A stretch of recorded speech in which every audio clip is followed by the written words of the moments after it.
In a sun-dappled forest, where the trees whispered secrets to the wind, lived a tiny starling named Pip. Pip wasn't like the other birds, with their flashy feathers or booming calls. His wings were a soft gray, speckled with little white spots like scattered stardust. And his voice? Well, it was a quiet chirp, barely louder than a breeze.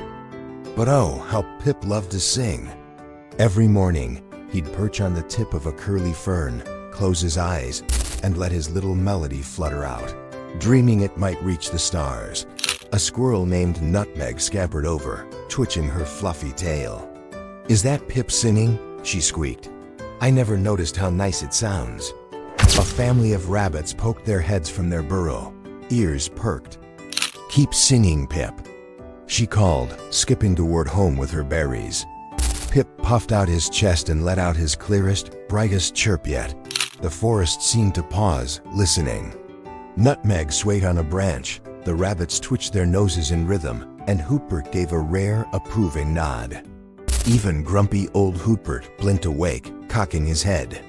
"Well, I'll be a feathered fool," he hooted. "That's a fine tune, Pip." The other creatures in the forest didn't notice Pip's songs much. It makes everyone feel happy, even if it's quiet. Pip's heart swelled. He'd always thought he needed a louder voice or shinier feathers to matter.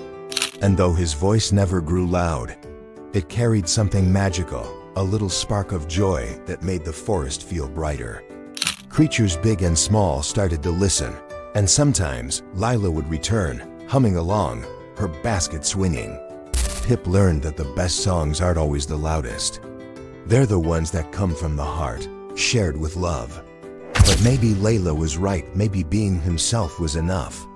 Squirrels chattered over him, rabbits thumped past, and the grand old owl, Hootbert. Her name was Leela, with braided pigtails and a basket swinging in her hand. She was picking berries for her grandma's pie, but had gotten distracted by a butterfly's dance. When Pip's soft chirp reached her ears, Leela froze. "What's that?" she whispered, her eyes wide. She tiptoed closer, following the sound until she spotted Pip, his tiny chest puffing with each note. Often grumbled, "Quiet down, small fry. Some of us need our naps." Pip didn't mind. "Sing it again, please," Leela asked, her smile as warm as the sun. Pip's feathers fluffed with joy, and he chirped his melody again, this time a little bolder. Lila clapped, her laughter bubbling like a brook. "You're amazing. Why don't you sing louder so everyone can hear?" He sang because it made his heart feel big, like the sky itself. Lila tilted her head, thinking. "Maybe it doesn't need to be big," she said. "Maybe it just needs to be yours." Pip wasn't sure what she meant, but her words felt like a warm hug. So he sang again, and Layla hummed along, her voice weaving with his. But deep down, he wished someone, just one someone, would hear his song and think it was special.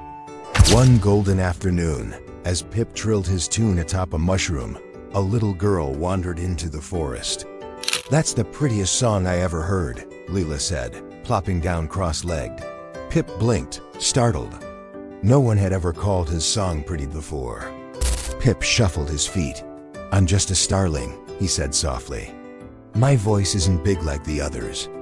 Word spread through the forest, as it always does when something special happens. Lila giggled, picking up her basket. "See, your song's special because it's you." As the sun dipped low, painting the sky with pinks and golds, Lila waved goodbye. From that day on, Pip sang every morning, his quiet melody drifting through the trees.